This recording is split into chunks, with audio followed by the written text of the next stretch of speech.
He's going to his bull riding thing.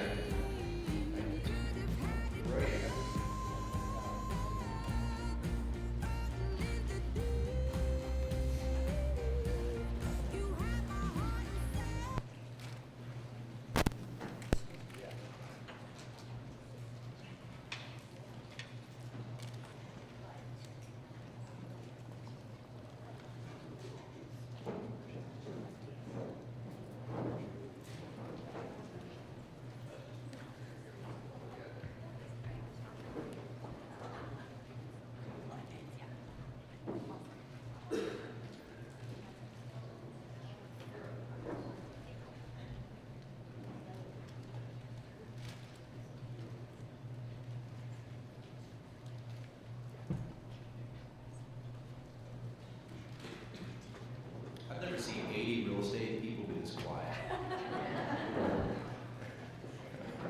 What's up with that?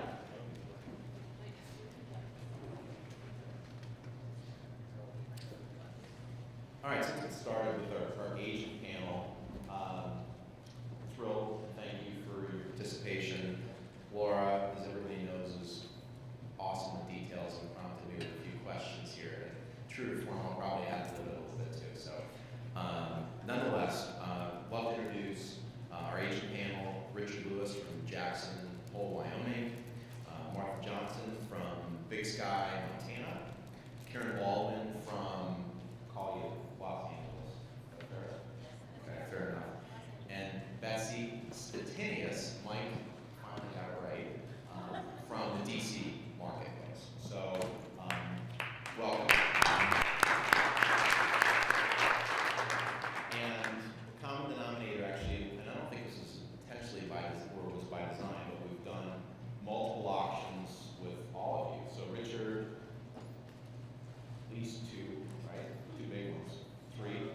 Yeah, three properties. Three properties, and even last year you had a bidder, right? At one of Martha's sales. So Martha, we did, what were we, 7 properties last year? 7, right? So in a great year. Karen, probably 1, right? And working on more. And Betsy 2, right? 3, okay. So certainly people who have experience in our process. But once again, today's panel is not about us, the auction process, etc.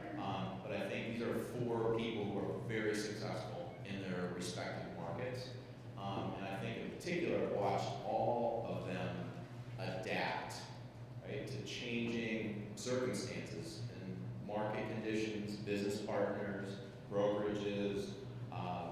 Really, I think all 4 of them have a really unique ability to land on their feet and keep moving in the right direction in light of markets that were very challenging. So why don't you, I did kind of introduce you, but I'd love for everybody to just kind of introduce yourselves, talk about your market, maybe what you specialize in, and then we'll go into some questions.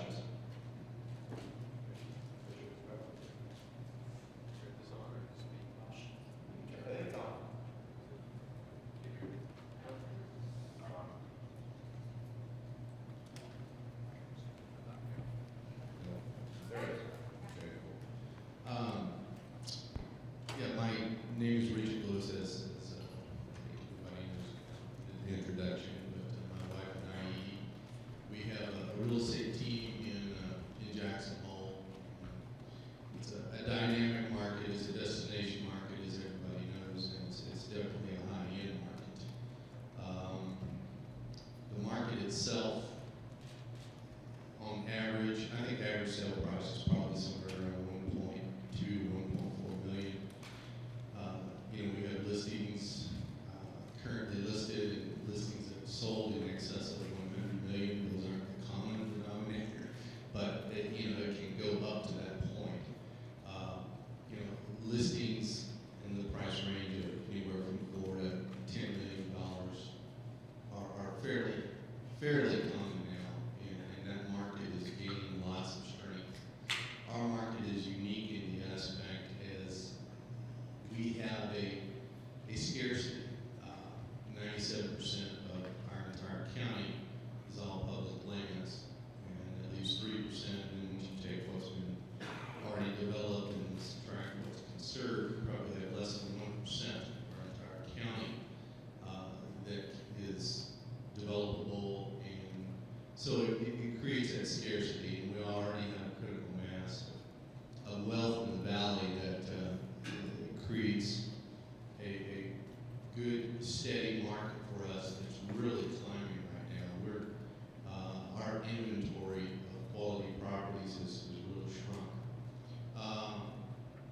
in our we have a specialty in ranges, but we do sell across the board.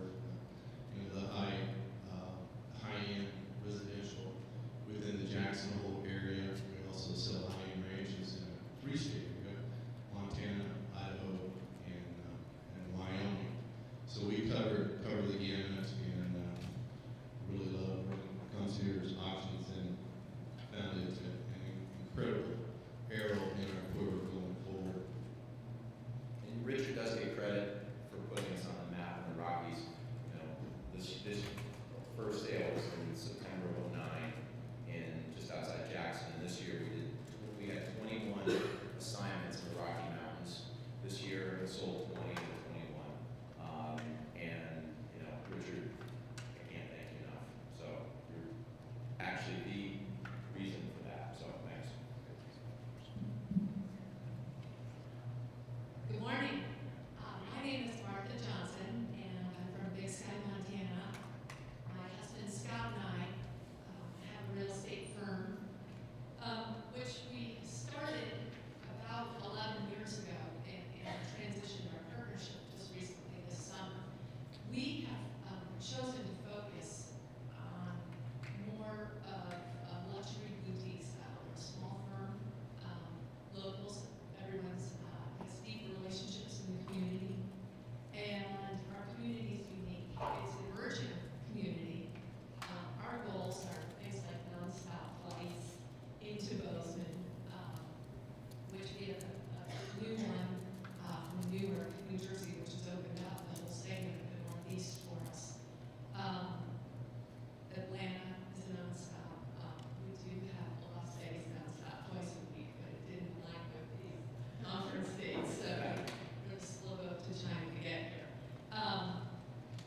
We've got the Yellowstone Club in our community, which some of you may or may not have heard about, but it's one of the most exclusive ski communities in the world. Their slogan is private powder, and it's attracted a lot of big names, which is put Big Sky, Montana on the map. That aligns with the biggest ski area in the country. Big Sky and Moonlight has started to give us some street cred, competing with Jackson Hole, Sun Valley, Telluride, some of our Rocky Mountain resort destinations that have similar dynamics that we do, where we don't have an airport into Big Sky. We land in Bozeman and have a 45-mile drive to Big Sky. It's gorgeous. It's along the Gallatin River, which is where a river runs through it, was filmed. And our natural assets of beauty and physicality are starting to grab hold on a national level and international, and to bring us more notoriety. The economy the past few years has been very hard on Big Sky. Every one of the big resorts, except for the anchor Big Sky, has gone through a financial crisis. We're starting to come out of it, and while we're coming out of it, we're redefining how to maximize exposure through newer channels. The direct mail has changed now with internet and technology and the electronic era. We're focusing more on the social media, the websites, the outreaches, how to collect data, and trying to recreate ourselves to move and be in front of our market going forward. Concierge came to us last year, and we worked on several projects, and really they were one of the first auction companies to come into our market, so we all looked at them with suspicious eyes. And the learning curve has been incredible, and the relationships have been even more important to us. And Danielle, Chad, and Mike, I can't tell you how much we appreciate your support and alignment. We're proud to be part of your team. So thank you very much.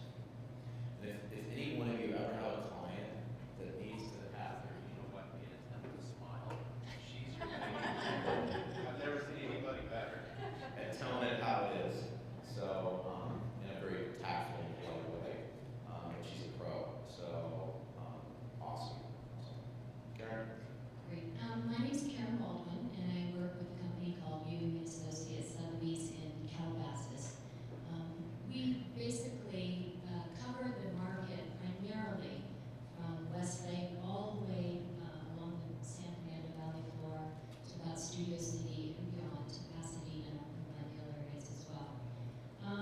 My focus in my business is primarily the equestrian estate, luxury equestrian estates. We have Hidden Valley, Hidden Hills is two huge communities that focus on equestrian estates. So that and mixed-use commercial are two focuses that I have and have been involved in my business.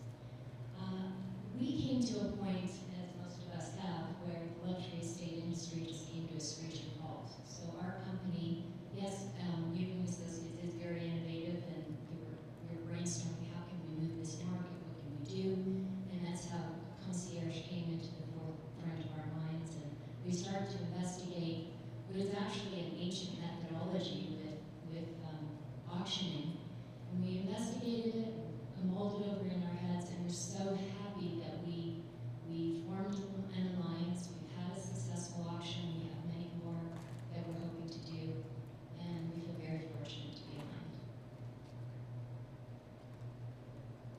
Hi, I'm Betsy Stephanis. I am from Annapolis, Maryland. I was introduced to concierge through a couple of agents in my office who attended an auction we did 3 years ago, just south of Annapolis. And we worked on a couple of projects 2 years ago, and then again this year. I had a listing that had been on the market for almost 2 years, and the seller came to me and said, financial advisors, I just need to get rid of it. I need to auction it. So I called concierge, and Chad came down and met with her, and 60 days later we had a settlement. I focus mostly on waterfront properties. Annapolis is primarily a primary residence area because we are equidistant between Baltimore and Washington. We find that a lot of people who don't want to live in the DC area want to be on the water, want to be close to the water. Annapolis is a good fit for them. I had some clients several years ago who moved down from Philadelphia. They wanted to be in Annapolis because she was going to law school in DC and he was working in Baltimore. And we find that a lot of our clients are that way. I also have expanded my business over to the eastern shore of Maryland, to Queen Anne County, which is right over the Bay Bridge, if anybody's familiar with that area. And the waterfront properties are there. And we've had a great relationship with concierge, and I hope to do more in the future. Great, thank you. So Laura, I'm going to do a little Sarah Palin and go off script for a minute, but so all four of you, I mean, are top producers. It's such an overused term, but you are. I know the kind of productivity that you do, and you make a lot of money in this business and have been very successful. You know, clearly, you know, I think we learned what we're just seeing, both anecdotally and practically, the market's improved, right? It's different than it was maybe in the heyday, if you will. But I guess for the four of you, you know, now that you've been through, you know, what was for everybody a painful, you know, kind of correction, you know, knowing what you know now, and you're entering maybe a more balanced or positive environment, you know, with the benefit of hindsight, what are you not going to do that you used to do? Start with that. I'm sure everybody here probably has one of those. If not, I've got like 100. But, so. Want to start, Richard? Back in the day when things were really good and we just basically stuck a sign out there, and the market was such where it was just almost like writing a check, and it was just a matter of when you cashed it. Those days are over, as we all know. And having gone through 3 to 4 years of this downturn, and also having the experience with concierge, I think we're now faced with a situation. We have a much more educated buyer base and a much more educated, even though it's been difficult, seller base. Never ever in our careers, even in the high-end market, has it been more important to be very hardcore and as accurate on our pricing out of the box than now. And in dealing with Chad and dealing with our auctions, at the end of the day, that's what really helps get over that hump, so to speak, to get the sale. Because sometimes if we're lucky enough, our sellers are real enough from the very beginning, just like Chad asked, well, what's this property worth before we even, accepts a contract for an auction. But we still work on that seller all the way down to the end, and we can't make the sale, whether it's out in the open market and definitely not in the auction market, unless we really, really hit the mark. And I think that's probably as much as anything else that we focus on right now on everything we do. We can't afford to waste any more time on overpriced listings anymore. It's a tough market out there, and you still got to work hard at it. Got it. So the punchline is, collecting listings was a great thing when things were selling themselves, but you're being more selective, and the listing you're taking, you're fighting harder for more realistic prices. Got it. Great. Martha? I agree with everything you've said, and wholeheartedly. And moving forward, for me, to add to that facet would be communication and representing accurate facts, where you could maybe communicate with sellers quarterly. They are in an absolute panic now, and it's been a very difficult transition for me. I'm a glasses half full kind of girl, and to deliver what can be really devastating news to sellers. If it's quarterly, it's devastating. If it's every 2 weeks, whether it's just an interesting email on the community we live in, or hard, cold facts on heart-to-heart with them about their strategic pricing, I have found that it's been, I don't know if easier is the correct word, but it's been less painful to have these very real pricing conversations if we're in communication on a regular basis. And it's such a changing, it's like catching a knife right now. But it is starting to hit the ground.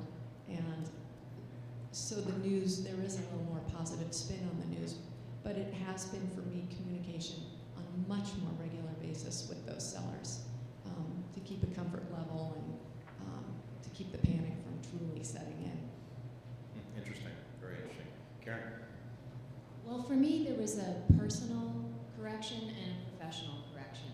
The personal correction was to practice the 3 L's better, which is lower my level of living. And the professional correction was so many of the advertising dollars that I was spending was just to make the sellers happy. Primarily the print advertising, the high glossy advertising anywhere, anyhow, so they could see their homes being put out into the marketplace.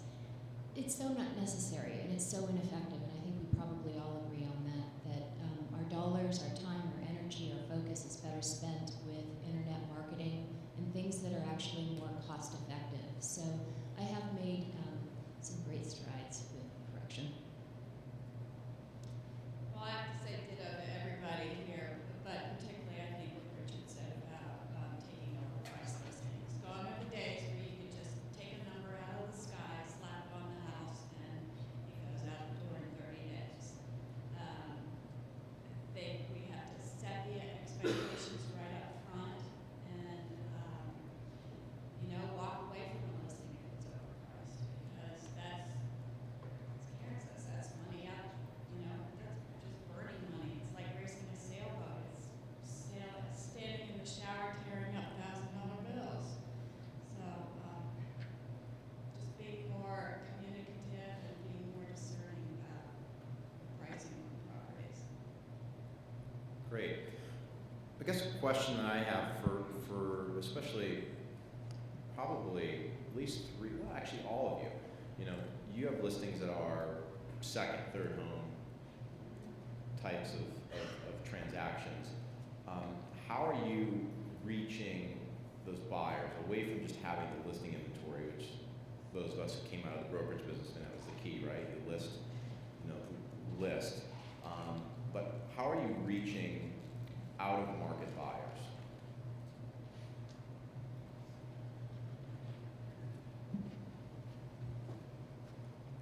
I think our biggest focus has been, as I think everyone here has reiterated, is we've gone away from the big glossy ads, and we try to evaluate each and every listing that we have and focus on the internet listing, whether it's Google AdWords for a specific area that we know most of our buyers are coming from, say, equestrian type buyers. We know they're from Texas or California, wherever it may be. We have the ability to sort of evaluate and focus some of our marketing on an internet basis in that particular direction. Outside of that, over the years and over a period of time, we've built up quite a large database, and we've really put a lot more effort into trying to mine more accurately the value from that database. And that means going back and literally contacting many of our people that have been in our database that we've totally forgotten exactly what they wanted or any details. So we're going back and trying to discern, number one, if they're still interested whatsoever and need to be in the database, and number two, make sure that we understand that potential buyer so that we can more accurately market to our database internally as well. Cool. Along with that, we're going through the same thing. 15 years of database and cleaning it up and identifying different strategic categories for who's who, sellers, buyers. But again, we live in a one-horse town. We have less than 2,000 people that live there year-round. That explodes summer and winter to pushing 10,000. But relationships are so key. And staying in touch with your whole spectrum of folks who bought from you. They maybe didn't buy in the last upswing, and so they're buyers now. A lot of folks still have a nest egg. They're, by word of mouth, their sphere of influence. So if you stay in front of your past clients, I think that they're just an excellent way to make sure that you have a future. Well, not to sound like the concierge poster girl or anything, but that was a big motivating factor in doing business with concierge, because we as agents can tap into our database, our outreach as far as talking to other offices, getting our information to other agents. But what was really enticing to us was to tap into concierge's database, which is more in the financial arena. It's a totally different audience. And that was a big step for us, and was very effective. And it was interesting to see how portfolio buyers would come into the auction that we had coming up. And it was just refreshing. It's like, oh, new blood is here.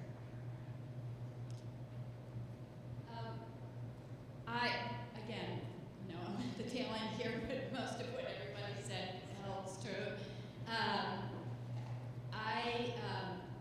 With dealing with waterfront properties, I have a deep relationship in the sailing industry, having come to real estate with 20 years in the sailing industry. So if I have a waterfront property, I tap into that, and I still have a pretty strong relationship with that industry. Again, concierge has the ability to just augment and go into their database, which draws in people, particularly on my properties. The last one that they sold, we had more people through that house in the 30-day pre-marketing when it was being marketed than we did in 2 years before that through the standard method. So I'm a big fan. Thanks, Betsy. What kind of, we're going to have Paul later from Resort Speak and Davison from 1001, and both of them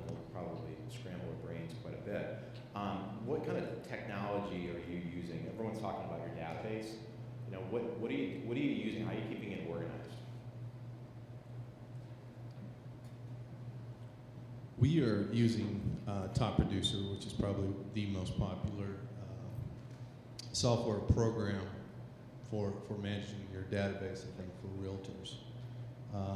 And what we're trying to focus on, and part of our goal is like most of us with software that we have, we end up using probably well less than 10% of the capabilities of that software. So as a team, we're really focusing on trying to leverage that software and really truly utilize that. And even though I'm just enough tech savvy to get myself in trouble, Edie and I were smart enough to hire on somebody who's really tech savvy to head us in that direction. That's her main job.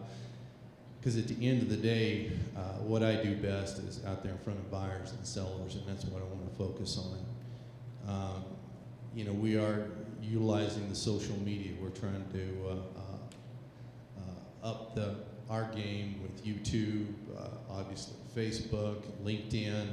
We're trying to really utilize and keep those social medias fresh with good, interesting information, and we're starting to see some benefits from that. And again, it's something that I don't necessarily like to do myself, but I know it has to be done. So either we're going to have to do it ourselves, or in our case, we're bringing in somebody to help us stay on top of that. We, again, recently, just this summer, had a transition in our real estate firm where we basically started over. Same team, just new name and branding. And we saw it as a real opportunity to you get a do-over. And we took that opportunity and again, focused on better website, better pictures, links, partnerships. The social media has been huge. Blogging, Twitter, Pinterest, which is very interesting. My only warning with Pinterest is anything you load on that, they have the right to use in any way, shape, or form. So just make sure your clients are aware of that. LinkedIn, things that I was resistant to as well. I'm better in the field. That's my comfort level, and I've really been forcing myself happily to, because I've seen results right away, to go into that social media arena, but with the help of professionals, that this is all they do to help streamline our message, whether it's Twitters or blogs, LinkedIn. It's really been effective. So we're just looking into the horizon to see what the next resources are going to be, and embrace them quicker rather than later, which has been more our history. So we're excited for it. Do you have or maybe you know this, or Scott, the technology platform are you using for email marketing and things like that? Oh, absolutely. Thank you. That's we were with Salesforce, and with the do-over with our company, we switched to a Google-based platform, and we're very happy with it. Do you use Google Docs, intranet for your email and calendaring and all that stuff? We do. Yeah. We do, and it's easier for our sales assistant staff and whatnot to see what we're all doing, and it's more effective communication within the team for sure. Cool. Yeah. Also, this is the Dropbox. Dropbox. Got it. We use Resora, and we also have developed a 90-day marketing timeline that we try to adhere to, and it's been very effective for lead generation. I have to say, though, that I'm pretty much a grassroots type of person. I think most of my business comes from referrals. It comes from my relationships, and it doesn't matter where I go, what I do. I love talking to people, interacting, and I kind of find with this Twittering and everything that's going on in the social media front that a lot of that's getting lost, but I think people still appreciate the human touch and human communication and interaction. And for me, it's the most effective part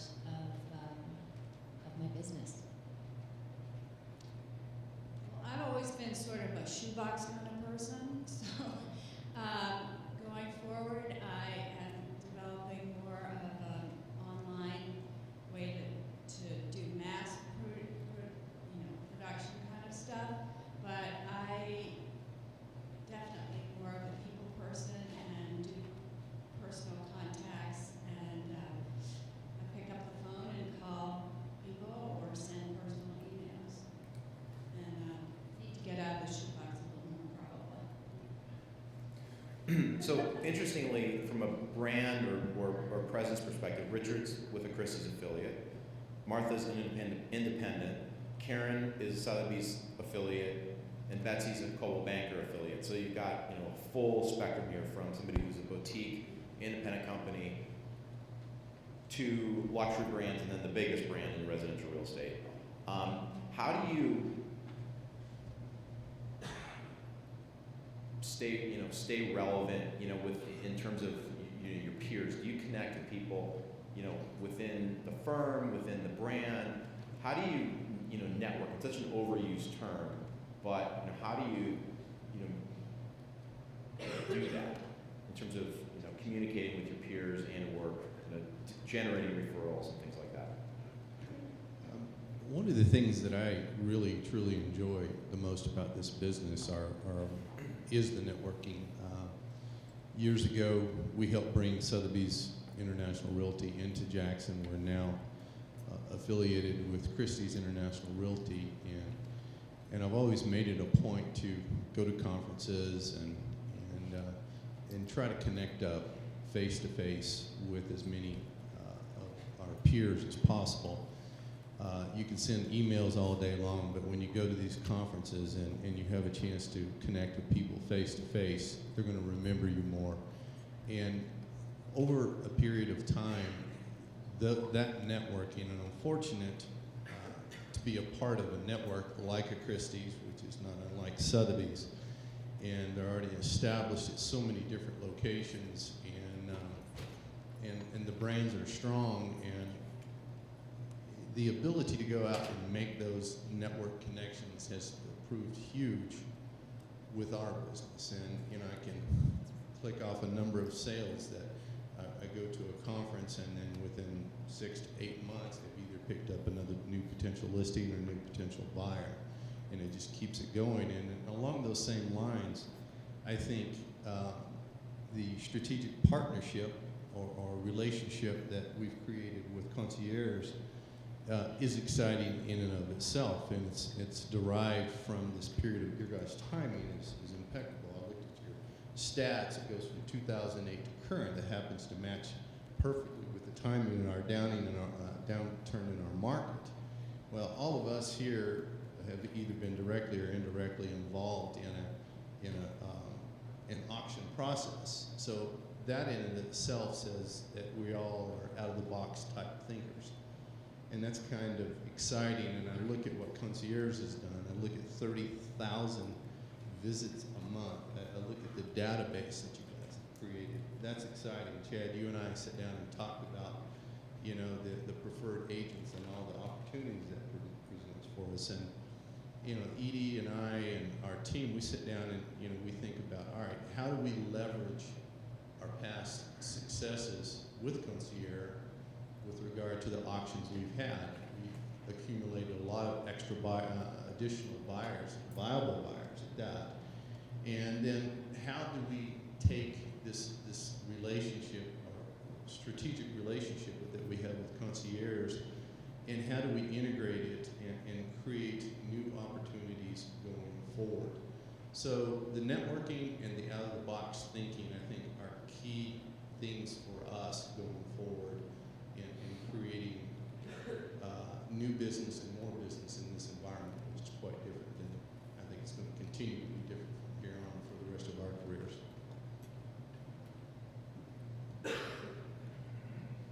Again, in a small town where I live,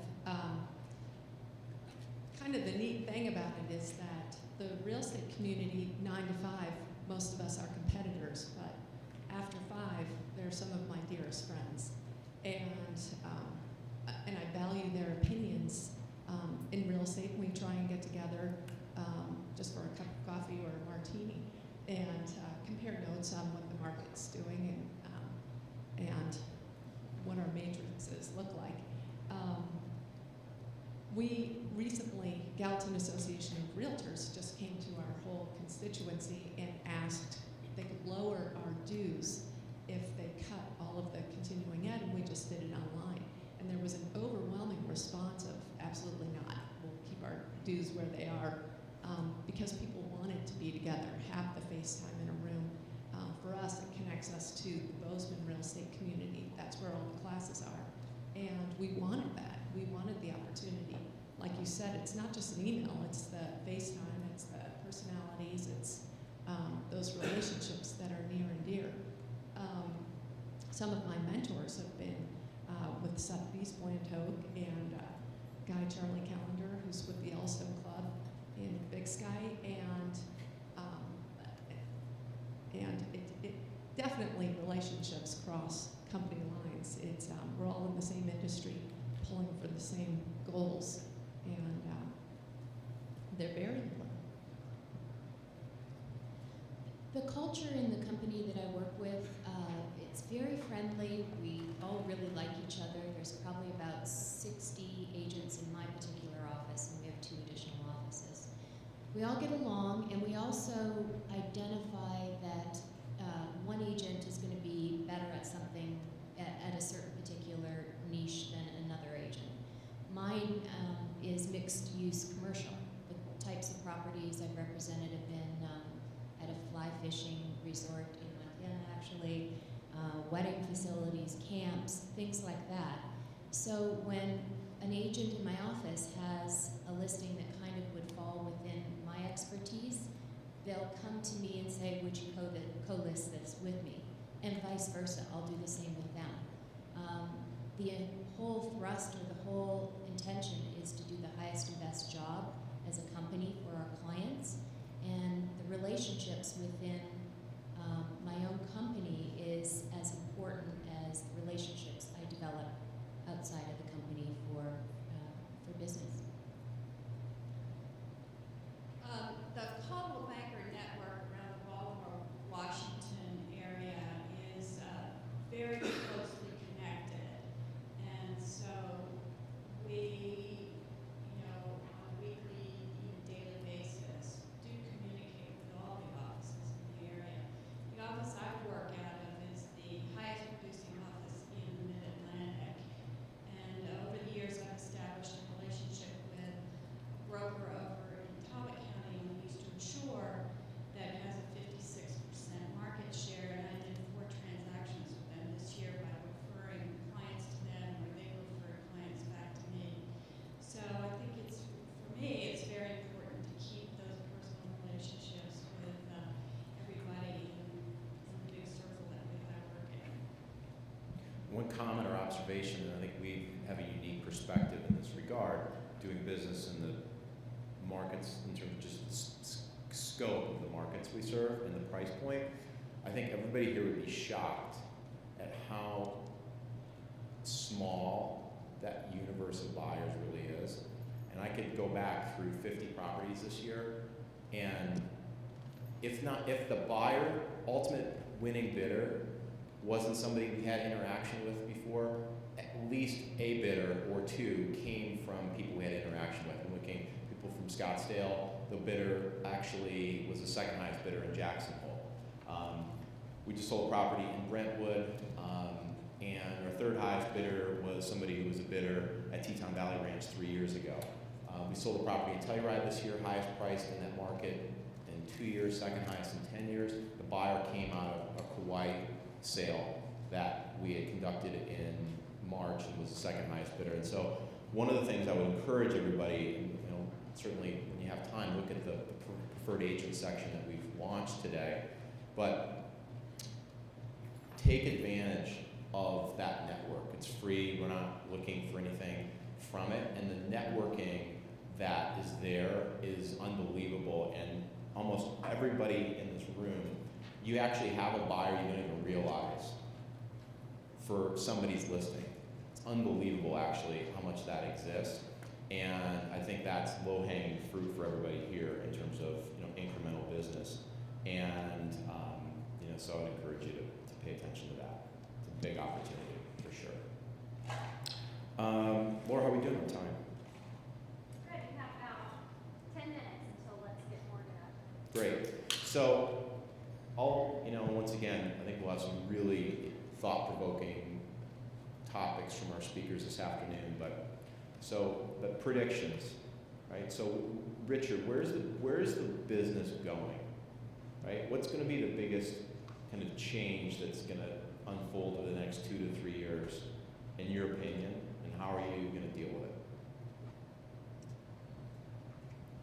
For us, we're blessed to live in the state of Wyoming, which has been ranked by Bloomberg as one of the top tax states to live in the United States. On top of that blessing, we have a second. We live in Jackson Hole, Wyoming, which the quality and the lifestyle there is incredible. We see with the economic and the political changes that are here and that are coming, from our perspective, in the high end, there's going to be a seeking, as there always has been, of that high quality lifestyle for people, their family. But in conjunction, they're looking for a place to protect their not only their income, but their assets and their wealth. So we're going to be focusing forward on trying to specifically target a lot of these people, especially in states that we know are probably wanting to leave a California or New York, New York, and Illinois. And the bottom line is you know, these people are going to, you know, relocate somewhere.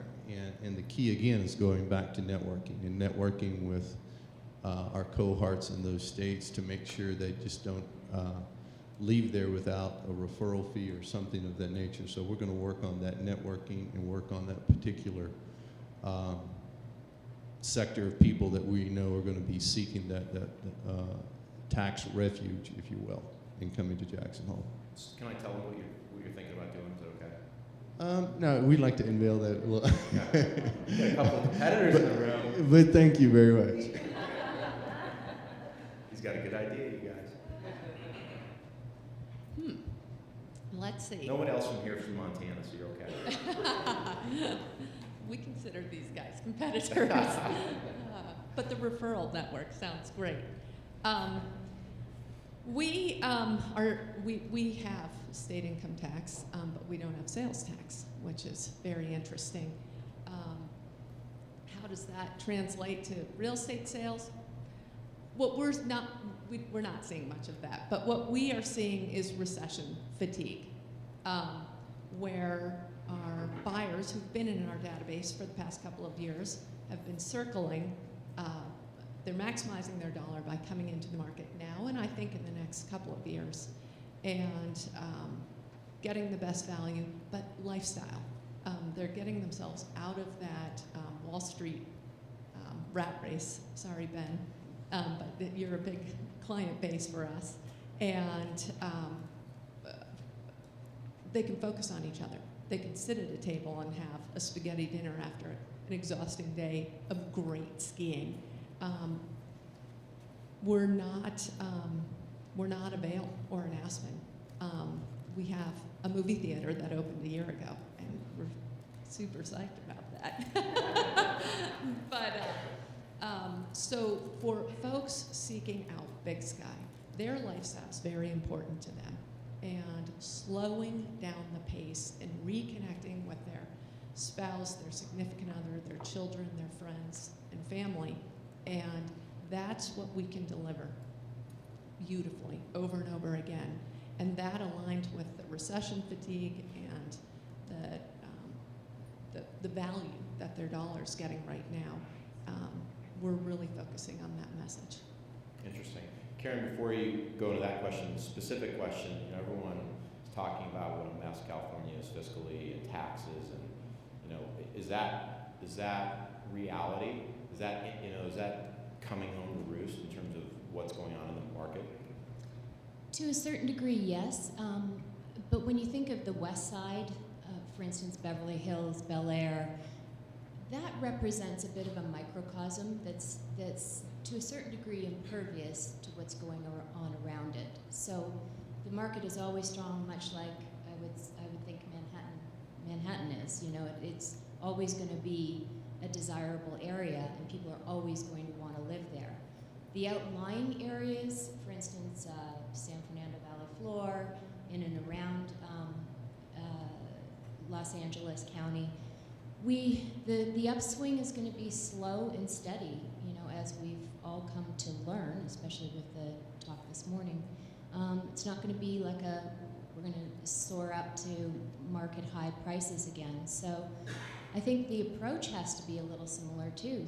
Slow and steady wins the race, and work harder and you know, networking, everything we've all talked about. We just have to do our best at every single avenue of the business and hope that it reflects in its data in and data out.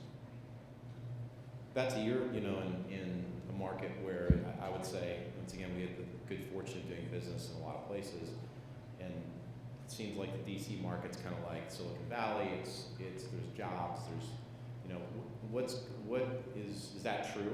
Is Yes. it, you know, Yeah, because of the proximity to DC and Baltimore, particularly DC, we're a little bit recession-proof because there's always jobs available. The base realignment thing that's happening over at Fort Meade is drawing in some high-end people to the area because they're being relocated from other parts of the country. A couple years ago, I sold $1 million+ property to a guy who was being transferred there, and he wanted to get in on the ground floor before the prices went up again. So we are a little bit, you know, recession-proof. We did not get the big hit that a lot of areas did get. interesting. Great. Let's go one more round of questions to see here. What? Yeah, Laura. Sorry, maybe we should do Q&A. Yeah, let's do it. Great. Michael. Both Richard and Martha mentioned the effectiveness of, can everyone hear it? Both Richard and Martha mentioned the effectiveness, particularly of social media. Do you have specific examples and, you know, a caveat that, of course, you know, a lot of us are tweeting even in the room or what have you, but I've contended a lot of times that our buyers and or sellers don't have a strong presence on social media, so I'm particularly interested in how you find it effective in specific examples. LinkedIn. I'm very new to social media, and but I'm also an all or nothing kind of girl. So I jumped in specifically on LinkedIn, and was absolutely amazed. Got a buyer out of it who I've never met, closed in 3 days after identifying a property.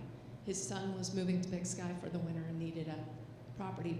They decided to make it a ski property, and that was directly out of LinkedIn. Also focused, for me personally, more than the Twitter and the blogs. We have a team that does that, thank goodness.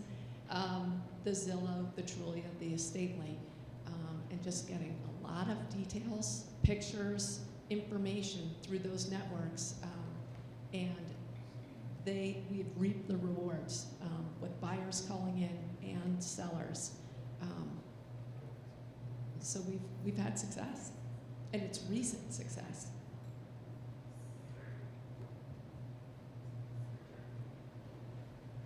Kitty.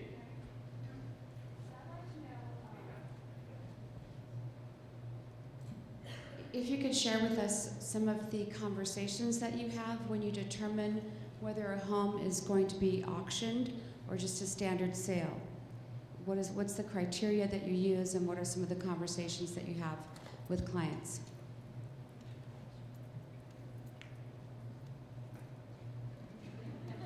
Anybody there?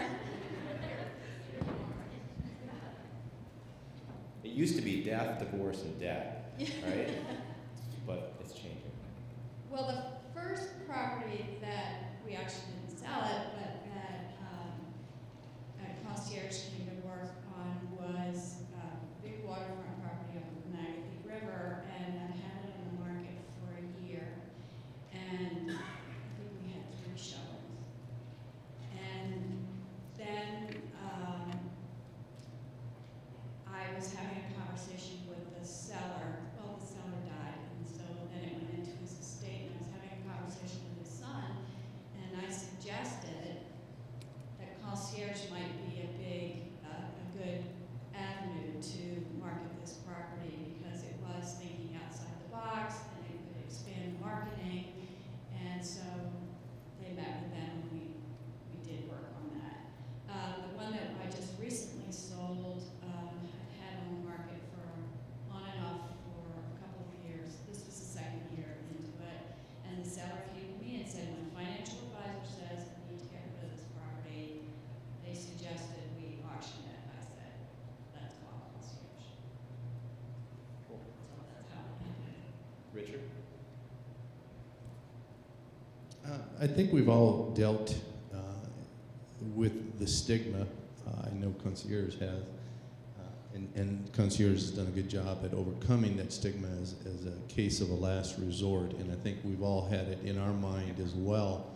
And that's kind of how auctions used to be dealt with. And one of the things that we found is utilizing all your communication abilities, whether it's through internet or through your blogging or whatever, and putting out there successes, whether you were directly involved or not with that particular auction, but just planting the seed, keeping it out there. And I think you would be really surprised, I know we were, at the sellers that'll come to you and say, what about this auction thing? It'll come up, almost guaranteed, especially if they're truly motivated sellers and they have a time frame, they really want to get something done. And that's a great open door. That's a way to approach it. Of course, that's a soft way to approach it. And I think one of the challenges that we have now, which is kind of exciting, and I've talked to Chad a little bit about it as well, is we've got to figure out a way to almost integrate into our listing presentation and our marketing overall and say these are all the tools at our disposal. And this relationship with Concierge is a tool. And it doesn't necessarily work for all sellers. They'll have to make that decision themselves. But you can actually sell the auction services by saying, you know, what we do right now develops a lot of the leverage and a lot of the momentum that we would need if we so chose to do an auction with Concierge at the end of the day. Because many times the ultimate buyer for these auctions are already people who knew that it existed, may have already visited the property, but now that know that it was going to be sold on a date certain, you know, they come out of the woodwork and ultimately compete and sometimes purchase the property. Two things on that topic, Kendi, that I see the agents in the room we do multiple assignments with. Two common themes. One is they don't oversell it to their client. And I think they say to their seller, you know, I work for you, my job is to explore all options. This is an option we should evaluate, right? Rather than pushing it on them. It's a much better approach, right? Let me or one of my colleagues, you know, answer the tough questions and go through that. And I think you can add value at being a consultant or advisor to that seller, saying, you know, here's what I think the pros and cons are of that approach. So that's number one. Number two is, and you know, certainly we're kind of market neutral. Up markets are fine, down markets are fine. And really what changes for us is the price point of where we're valid. And what I would say is every one of you, you have a listing, right? Either now or you'll have one, right? that is unique in one of two ways. It's unique by virtue of its price point, right? So Chris Crawford's in, you know, Hinsdale, Illinois, and, you know, $1 million to $2 million is like a regular way house in that town, but you get to $3 million, and it's very rare air, right? It's unusual in that regard, and so, in that price point, price really has no bearing on how quickly you can sell an asset versus, you know, if you price a $1 million listing right, and, you know, you put it on the market for 60 days and you do a price reduction, you're going to sell it. And so I think when you're out looking for potentials, in the back of your mind, if you really are saying, you know what, I know a price reduction is not going to do anything, right? Truthfully, that's a good candidate.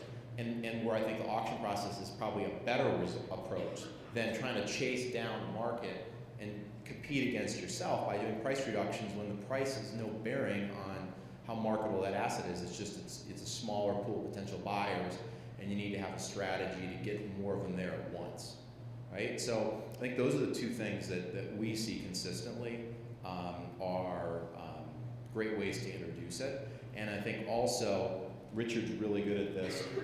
I know, you know, he plants the seed, you know, 2 years before, you know, before the topic is going to come up. And I think that's also one of the things we know is, you know, our sellers value time, right?